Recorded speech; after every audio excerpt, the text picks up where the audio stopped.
Hey everyone, Jon Sherman, Creative Director at VC Productions. Your Zoom calls look terrible. Let's talk about it. So we produced this video about a week and a half into quarantine as a result of seeing the massive shift and the explosion of content coming from clients producing Zoom videos, Facetime videos, and talking head videos from their homes trying to reach their audience. It's so critical to use all these tools and resources we have to reach your audience, but how you represent yourself or how you present yourself reflects your brand. Our goal here, just to be clear, is not to create a Hollywood production set. These videos are designed with one goal in mind. The quality of your video and the quality of your audio should not be so poor that it distracts from your message. So let's get into the tips. The first one is eye line. Getting the lens of your device, whether it's your laptop or your phone or your camera, up at eye line. So in a lot of cases, that just means taking your laptop off the desk and propping it up, and propping it up so that the lens again is right at or slightly above eye line. The next is lighting. What you want is soft, even lighting throughout the entire space. The background should match the foreground in terms of exposure. And the reason for that is whether you're using FaceTime or Zoom calls, it's taking an average of the lighting in the room. So if you're too backlit, meaning the light behind you is too bright, you, in the foreground, are going to become dark or a silhouette.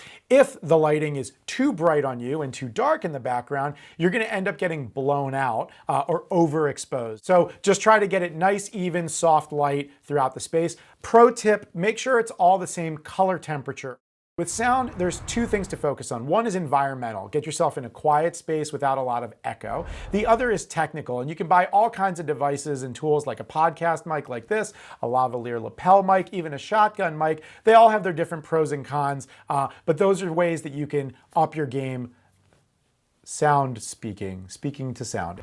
Clean up your background first, right? You're in a space, decorate it a little bit, make it look nice. And then coming back to my point with lighting, make sure that the lighting in your background is even with the foreground so you don't have those issues with your camera trying to figure out and compete for what lighting environment to average out to. Finally, wardrobe. Now, I'm by no means an authority on how to dress stylish, but the two things you want to consider with wardrobe: clothes that doesn't blend into the background so you get lost into your background. And the second thing are tight patterns. You want to avoid those really tight pattern striped shirts. Something like this is totally fine, but solid colors are going to avoid aliasing, which is another issue that'll affect a lot of these cameras. I hope this video was helpful. If you could, please like, share, subscribe. Let's help everybody elevate the quality of their Zoom calls. If you do use any of these tips, please send us screenshots of a before and after. We'd love to see how they helped you improve your quality. And of course, if you need help with remote director or remote producer, please reach out to us.